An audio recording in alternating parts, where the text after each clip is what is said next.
जय हिंद जय भारत दोस्तों। मैं आज Gupta and Gupta soil mechanics foundation engineering के क्वेश्चन नंबर 101 से लेके 110 तक बताने वाला हूं। तो चलिए हम लोग स्टार्ट करते हैं। Question number 101, in a consolidated drain test on a normally consolidated clay the volume of the soil sample during shear is. इस क्वेश्चन में आपको पूछा गया है कि कंसोलिडेटेड ड्रेन टेस्ट में नॉर्मली कंसोलिडेटेड क्ले का वॉल्यूम चेंज में क्या डिफरेंस आएगा। तो ऑप्शन ए दिया हुआ है डिक्रीजेस, ऑप्शन बी दिया हुआ है इंक्रीजेस, ऑप्शन सी दिया हुआ है remains unchanged and option D दिया हुआ फर्स्ट इंक्रीज देन डिक्रीजेस। तो जैसे हमको पता है कि हम लोग ट्राई एक्सियल सीयर टेस्ट में 3 तरह के स्टेजेस परफॉर्म करते हैं। एक तो परफॉर्म करते हैं हम लोग CD टेस्ट परफॉर्म करते हैं, दूसरा हम लोग CU टेस्ट परफॉर्म करते हैं, तीसरा हम लोग UU टेस्ट परफॉर्म करते हैं। लेकिन इस क्वेश्चन में आपको पूछा गया CD टेस्ट के बारे में। तो CD टेस्ट हम लोग बोलते हैं कंसोलिडेटेड ड्रेन टेस्ट। तो हमको पता है CD टेस्ट में हमारा दोनों साइड में हमारा ड्रेनेज अलाउड होता है, मतलब सॉइल में से हमारा पानी निकलेगा। अगर सॉइल में से हमारा पानी निकलेगा तो हमको पता है उसकी वॉल्यूम क्या हो जाएगी, हमारी डिक्रीजेस हो जाएगी, वॉल्यूम हमारी घट जाएगी। तो यही क्वेश्चन आपको पूछा गया है। तो ऑप्शन ए देखिए यहाँ पे डिक्रीजेस, तो option A is the right answer. अगर हमारा कंसोलिडेटेड ड्रेन टेस्ट है तो दोनों में हमारा ड्रेनेज अलाउड होता है, तो जिस कारण से हमारा वॉल्यूम नॉर्मल कंसोलिडेटेड क्ले का क्या हो जाएगा, डिक्रीज हो जाएगा। तो आपको ये याद रखना है। Question number 102, Skempton's pore pressure coefficient B for saturated soil. Option A 1, option B 0, option C between 0 and 1 and option D greater than 1। तो हमको पता है ये हमारा इक्वेशन दिया गया है स्कैम्पटन्स पोर प्रेशर कोफिशिएंट का, ठीक है। विथ रिस्पेक्ट टू हमारा क्या बात कर रहा है, डेल्टा यू, मतलब हम लोग बोलेंगे change in pore water pressure. अब यहाँ पे देखिए इसका फॉर्मूला होता है बी ब्रैकेट में delta sigma cube plus A bracket में delta sigma 1 minus delta sigma cube. यहाँ पे हमारा बी और ए दोनों हमारा क्या है, कांस्टेंट है। अब आपको इस क्वेश्चन में पूछा गया है कि बी ऑफ सैचुरेटेड सॉइल का क्या होगा। तो जैसे हमको पता है ए और बी कांस्टेंट है, तो ए हमारा डिपेंड्स होता है ओवर कंसोलिडेशन रेशियो पे, मतलब OCR रेशियो पे डिपेंड होता है, हम लोगों ने देखा था। एंड बी डिपेंड होता है डिग्री ऑफ सैचुरेशन पे। तो इस क्वेश्चन में आपको बी के बारे में पूछा गया है, तो हमको पता है बी की वैल्यू 1 होगी किसके लिए, सैचुरेटेड सॉइल के लिए। अगर बी की वैल्यू हमारी पुट कर देंगे इस इक्वेशन में 0, तो किसके लिए हो जाएगा, ड्राई सॉइल का हो जाएगा। अगर हमारा बी की वैल्यू 0 से 1 के बीच में है तो मॉइस्ट सॉइल, मतलब क्या मिट्टी में एयर भी है और वाटर भी है। तो बी की वैल्यू 0 to 1 होती है हमारी मॉइस्ट सॉइल के लिए। यहाँ पे क्वेश्चन आपको पूछा गया है सैचुरेटेड सॉइल के लिए, तो सैचुरेटेड सॉइल की वैल्यू कितनी हो जाएगी, बी की वैल्यू हमारी 1 हो जाएगी। तो option A is the right answer. कभी कभी आपको पूछा जाता है ए के बारे में भी, तो हमारा ए किस पे डिपेंड होता है, ओवर कंसोलिडेशन रेशियो पे डिपेंड होता है। अब देखिए ए की वैल्यू 2 to 3 रहेगी हमारी वेरी लूज सैचुरेटेड सैंड के लिए, और हेवी कंसोलिडेटेड क्ले के लिए हमारी ए की वैल्यू कितनी होगी, 0.5 to 0 के बीच में होगी। अगर नॉर्मल कंसोलिडेटेड क्ले आपको पूछा गया है मतलब ए की वैल्यू, तो ए की वैल्यू होगी 0.5 से 1 के बीच में। तो आपको ये भी आपको ध्यान रखना है। यहाँ पे क्वेश्चन बी पूछा गया है, लेकिन आपको ए भी पूछा जा सकता है। Question number 103, shear strength of a soil is a unique function of, option A effective stress only, option B total stress only, option C both effective stress and total stress and option D none of the above। तो हम लोग shear strength का formula देखे थे, tau equal to हम लोग लिखते हैं C प्लस सिग्मा 10 फाई लिखते हैं। अब हम यहाँ पे देखिए shear strength is always function of effective stress। तो हमको समझ में आना है कि shear stress किसका फंक्शन होता है, shear strength is a function of shear stress बोलेंगे, effective shear stress बोलेंगे, या तो नॉर्मल स्ट्रेस बोलेंगे। तो चलिए ऑप्शन ए देखते हैं, effective stress ओनली, तो ये बिल्कुल सही है। तो ए इज़ द राइट आंसर। कभी कभी effective stress के जगह में आपको नॉर्मल स्ट्रेस भी लिखा रहेगा, तो आपको ध्यान रखना है। 104, in a deposit of normally consolidated clay, option A effective stress increases with depth but water content of soil and undrained strength decreases with depth. Option B, effective stress and water content increases with depth but undrained strength decreases with depth. Option C, effective stress and undrained strength increases with depth but water content decreases with depth. Option D, effective stress, water content and undrained strength decreases with depth। यहाँ पे आपको पूछा गया है normal consolidated clay के बारे में। हम लोगों ने देखा था नॉर्मल कंसोलिडेटेड क्ले में हमारा पास्ट में हमारा इफेक्टिव स्ट्रेस कम लग रहा है, मतलब हम इसमें प्रेजेंट में ज़्यादा भी लगा सकते हैं। अगर नॉर्मल कंसोलिडेटेड का क्वेश्चन आपको पूछा गया है तो आपको पता लगाना है कि इफेक्टिव स्ट्रेस हमारी बढ़ेगी और अनड्रेन स्ट्रेंथ भी बढ़ेगी with respect to depth, but water content हमारी क्या होगी, डिक्रीजेज विथ डेप्थ। ये किसके लिए होगा, हमारा नॉर्मल कंसोलिडेटेड क्ले के लिए। That's why C is the correct answer. Question number 105, select the incorrect statement, effective angle of shear resistance. Option A, increases as the size of the particle increases. Option B, increases as the soil gradation improves. Option C, it is limited to maximum value of 45 degree. And option D is rarely more than 30 degree for fine grained soil. तो इस question में आपको पूछा गया है कि कौन सा स्टेटमेंट गलत है। तो हमारा सबसे पहले हमको समझना है कि effective angle of shearing resistance को हम लोग और बोल सकते हैं एंगल ऑफ इंटरनल फ्रिक्शन। ये भी हम लोग बोल सकते हैं एंगल ऑफ इंटरनल फ्रिक्शन भी बोल सकते हैं। फिर दूसरा हम लोग और इसको फ्रिक्शनल एंगल भी बोल सकते हैं। अब इस क्वेश्चन में आपको बोला गया है कौन सा स्टेटमेंट गलत है। तो सबसे पहले हम लोग देखते हैं increases at the size of the particle increases. हमको पता है फाई हमारा बढ़ेगा जब हमारी साइज ऑफ द पार्टिकल्स बढ़ेगी, तो ये तो हमारा सही दिया गया है, तो ये हमारा सही है। दूसरा क्या है, increases at the soil gradation improves. तो जैसे हमारा सॉइल का ग्रेडेशन बढ़ेगा वैसे ही हमारी एंगल ऑफ इंटरनल फ्रिक्शन बढ़ेगा, तो ये भी हमारा सही है। Option C, it is limited to maximum value of 45 degree. अब ये स्टेटमेंट यहाँ पे गलत दिया गया है क्योंकि एंगल ऑफ इंटरनल फ्रिक्शन हमारा 45 डिग्री से ज़्यादा हो सकता है रॉक का, ठीक है, ये लिमिटेड नहीं होता है 45 डिग्री का। ये रॉक से भी ज़्यादा उसका एंगल ऑफ इंटरनल फ्रिक्शन हमारा 45 डिग्री से ज़्यादा भी हो सकता है। तो सी हमारा यहाँ पे इनकरेक्ट है, ठीक है। तो यहाँ पे C is the right answer, ठीक है। 106, unconfined compressive strength test is. Option A undrained test, option B drain test, option C consolidated drain test and option D consolidated drain test. अब आपको यहाँ पे पूछा गया है कि अनकन्फाइंड कंप्रेसिव स्ट्रेंथ कौन से टेस्ट के लिए सूटेबल है। तो अनकन्फाइंड कंप्रेसिव स्ट्रेंथ से हम लोग निकालते हैं शियर स्ट्रेंथ निकालते हैं। सबसे पहले हमको ये समझना है कि अनकन्फाइंड कंप्रेशन स्ट्रेंथ से हम लोग शियर स्ट्रेंथ निकालते हैं सॉइल का। अब हमको पूछा गया है अनकन्फाइंड कंप्रेसिव स्ट्रेंथ कौन से टेस्ट के लिए वैलिड होता है। तो आपको याद रखना है unconfined compressive strength test it is valid for undrained test. किसके लिए होता है ये, अनड्रेन टेस्ट के लिए होता है। तो ऑप्शन ए यहाँ पे राइट आंसर होगा।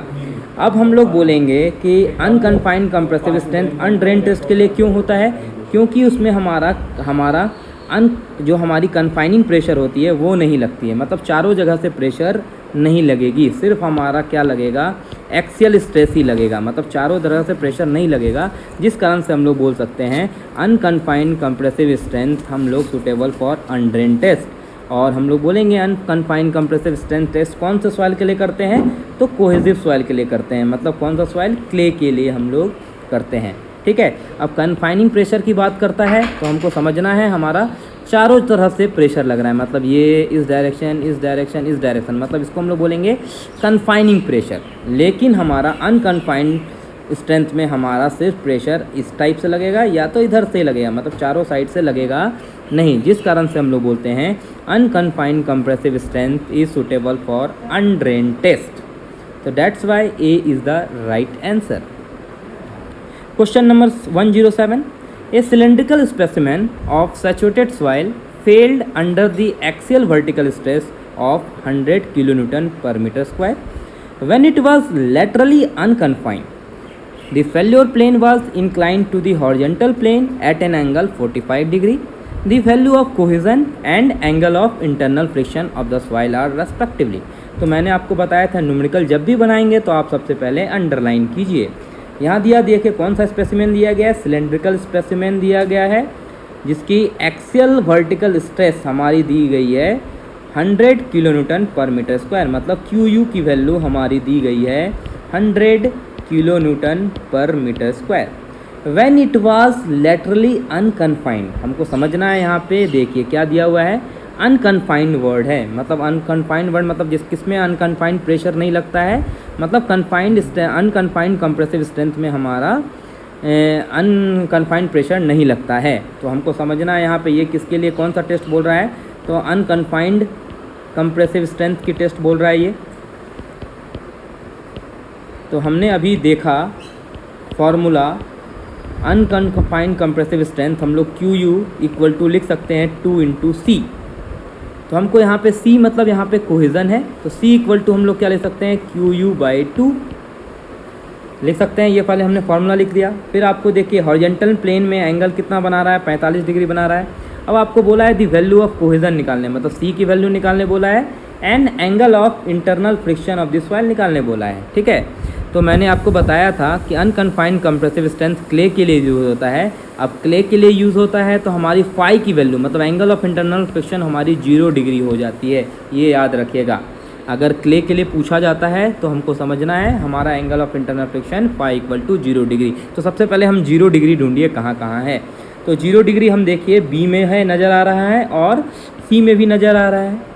मतलब ए में तो 30 डिग्री है, बिल्कुल गलत है। डी में भी 45 डिग्री, ये भी गलत है। मतलब हमारा आंसर क्या हो जाएगा, बी और सी में से ही आंसर होंगे।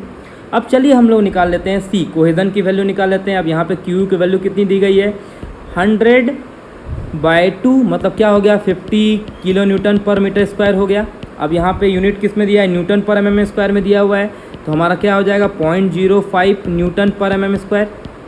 तो ये देखिए यहाँ पे 0.05 किस में आ रहा है, तो बी में हमारा 0.05 एंड 0 डिग्री आ रहा है, मतलब B is the right answer.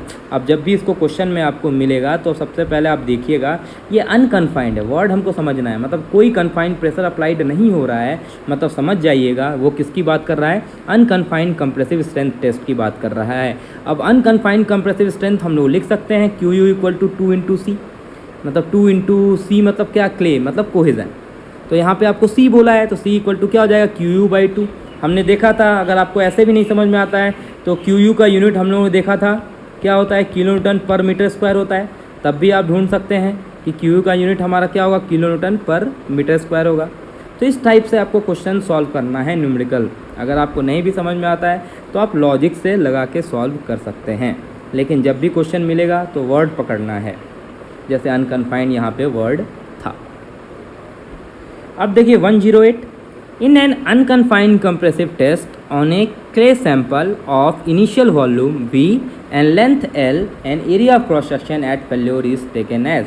अब फिर से यहाँ पे बात आ रहा है अनकन्फाइंड कंप्रेशन टेस्ट की बात आ रहा है, मतलब इसमें हमारा चारों तरफ से प्रेशर लगेगा नहीं लगेगा, चारों तरफ से प्रेशर नहीं लगेगा। तो इसमें सिर्फ मैंने ऐसा प्रेशर मान लीजिए मैंने इधर से लगाया, ठीक है। अब इधर से हमने प्रेशर लगाया तो हमारा सॉइल कैसे हमारा वो नीचे चला जाएगा, मतलब उसकी लेंथ में चेंज आएगी, लेंथ में चेंज आ रही है लेकिन उसकी वॉल्यूम में कोई चेंज नहीं आ रही है। तो हम लोग को यहाँ बोला है कि एरिया ऑफ क्रॉस सेक्शन कितना होगा, तो हम लोग को पता है एरिया इक्वल टू हम लोग क्या लिख सकते हैं, वॉल्यूम बाय लेंथ लिख सकते हैं, वॉल्यूम बाय लेंथ। तो यहाँ पे वॉल्यूम तो हमारा कोई चेंज हो रहा है, नहीं चेंज हो रहा है, तो यहाँ पे V लिख सकते हैं, लेकिन हमारी लेंथ हमारी चेंज हो रही है तो हम लोग क्या लिख सकते हैं, ओरिजिनल लेंथ में से डेल्टा L माइनस हो गया। ये तो हमारा लॉजिक डेवलप करना है। तो हमारा क्वेश्चन ऑप्शन देखते हैं, ए दिया हुआ है V by L minus delta L, तो यही आंसर हो जाएगा, A is the right answer. तो इस ढंग से आपको सोच के बनाना है, इसमें कुछ कोई फॉर्मूला दिमाग नहीं लगाना है, ये ऐसा बेसिक क्वेश्चन है, ठीक है। फार्मूला से भी डिराइव हो सकता है, फार्मूला से भी हम लोग इसको सॉल्व कर सकते हैं, ठीक है। Question number 109, angle that Coulomb's failure envelopes makes with the horizontal is called, option A cohesion, option B angle of internal friction, option C angle of repose and option D none of the above. तो जैसे हम लोग यहाँ पे figure देखते हैं मोहर coulomb theory का, अब यहाँ पे देखिए, यहाँ पे ये क्या है, हमारा मोहर सर्कल है, इसको हम लोग बोलते हैं मोहर सर्कल बोलेंगे हम लोग। अब मोहर सर्कल से हम लोग जो एक टेंजेंट लाइन खींचते हैं इसे हम लोग बोलते हैं फेल्योर इन्वेलप। क्या बोलते हैं, फेल्योर इन्वेलप बोलेंगे। कोई भी हम लोग टेंजेंशियल लाइन मोहर सर्कल से खींचेंगे तो उसे हम लोग बोलते हैं फेल्योर इन्वेलप। लेकिन अगर जो भी हमारा टेंजेंशियल लाइन से जो हमारा हॉरिजॉन्टल एंगल बनेगा that is known as called theta, उसे हम लोग बोलते हैं एंगल ऑफ इंटरनल फ्रिक्शन। मतलब ये यहाँ पे क्या हो जाता है, एंगल ऑफ इंटरनल फ्रिक्शन। तो यही क्वेश्चन आपको पूछा गया है कि angle that coulomb failure envelopes max with the horizontal, मतलब एंगल क्या बन रहा है यहाँ पे, थीटा बन रहा है, तो थीटा को हम लोग बोलते हैं angle of internal friction. That's why B is the right answer. ठीक है। अब कभी कभी आपको पूछा जाता है डेफिनेशन फेल्योर इन्वेलप क्या है, तो आप बताएंगे जो मोहर सर्कल से हम टेंजेंशियल लाइन खींचेंगे उसे हम लोग बोलते हैं फेल्योर इन्वेलप। ठीक है। और जो भी हमारा हॉरिजेंटल में एंगल बनेगा उसे हम लोग बोलेंगे angle of internal friction. Question number 110, in a triaxial compression test on a soil sample intermediate principal stress is equal to. हमको समझना है कि ट्राई एक्सियल कंप्रेशन टेस्ट में इंटरमीडिएट प्रिंसिपल स्ट्रेस किसके बराबर होता है। तो हमको समझना है ट्राई एक्सियल टेस्ट में हमारा एक तो होता है मेजर स्ट्रेस जिसको हम लोग डिनोट करते हैं सिग्मा 1 से, और दूसरा होता है हमारा सिग्मा 3, इसको हम लोग बोलते हैं माइनर स्ट्रेस बोलते हैं। माइनर स्ट्रेस भी बोलेंगे, सेल प्रेशर भी बोलेंगे, कन्फाइनिंग प्रेशर भी बोलेंगे, और हम लोग इसको इंटरमीडिएट स्ट्रेस भी बोलेंगे। याद रखिएगा, इंटरमीडिएट स्ट्रेस भी बोलेंगे। तो यही क्वेश्चन आपको पूछा गया है कि ट्राई एक्सियल टेस्ट में इंटरमीडिएट प्रिंसिपल स्ट्रेस को हम लोग किसके बराबर होता है, तो इंटरमीडिएट प्रिंसिपल स्ट्रेस बराबर होता है सिग्मा 3 के बराबर, मतलब माइनर स्ट्रेस के बराबर। तो यहाँ पे ऑप्शन ए देखते हैं मेजर प्रिंसिपल स्ट्रेस, ये बिल्कुल गलत है, इसको हम लोग डिनोट करते हैं सिग्मा 1 से। फिर दूसरा है माइनर प्रिंसिपल स्ट्रेस, इसको हम लोग डिनोट करते हैं सिग्मा 3 से। तो option B is the right answer. अब यहाँ पे दिया गया है option C, difference between major and minor principal stress. तो मेजर हमारा क्या हो जाएगा सिग्मा 1, और माइनर क्या हो जाएगा हमारा सिग्मा 3। तो इन दोनों के डिफरेंस को हम लोग बोलते हैं डेविएटर स्ट्रेस। याद रखिएगा, इन दोनों के डिफरेंस को हम लोग बोलते हैं डेविएटर स्ट्रेस। कभी कभी पूछ लेता है कि इन दोनों का डिफरेंस क्या होगा, तो इन दोनों का डिफरेंस डेविएटर स्ट्रेस होगा। ठीक है। लेकिन यहाँ पे आपको पूछा गया है इंटरमीडिएट प्रिंसिपल स्ट्रेस किसके बराबर में होगा, तो इंटरमीडिएट प्रिंसिपल स्ट्रेस हमारा माइनर प्रिंसिपल स्ट्रेस के बराबर होगा। आशा करता हूँ आपको ये वीडियो पसंद आया होगा।